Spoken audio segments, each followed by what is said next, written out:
Thank you, Mr. President. Today we are considering Senate Bill 77, a bill I am sponsoring for the purposes of increasing housing construction and economic development. SB77 provides local governments with two optional tools. First, it allows for a full property tax exemption instead of limiting that exemption to the value above a property's local minimum school contribution.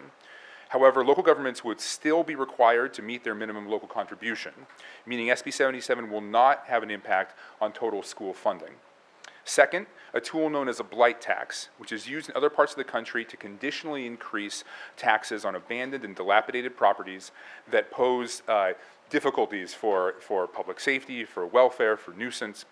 The blight tax must be removed once the property has been remediated or redeveloped. It also may not be applied to primary residences.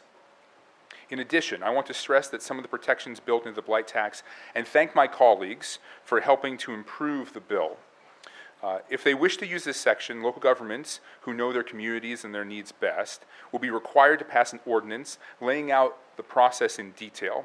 That ordinance must include a definition of blighted and a built-in appeals process to protect property owners. The blight tax is limited to a 50% increase in property tax, which is much lower than in other parts of the country, where this additional levy can be 2 or even 3 times the property tax assessed. The purpose of this measure is to get some of our worst properties, sometimes controlled by out-of-state landowners, cleaned up or on the market and into the hands of owners and developers who will do that remediation work.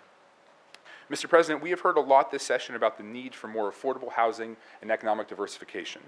The striking phrase, cranes and babies, has been used to illustrate our need to build a more attractive state for young families and investments. SB77 will help local governments work towards those goals. Several years ago, this body passed a similar change to our restrictions on local property tax.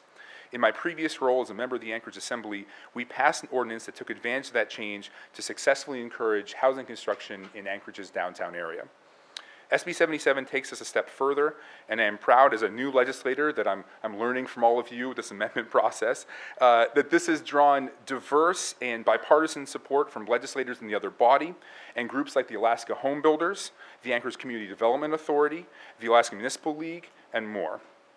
I urge my colleagues to join with this broad coalition working towards increased economic activity and the affordable housing construction that we all know we so desperately need by voting yes on SB 77.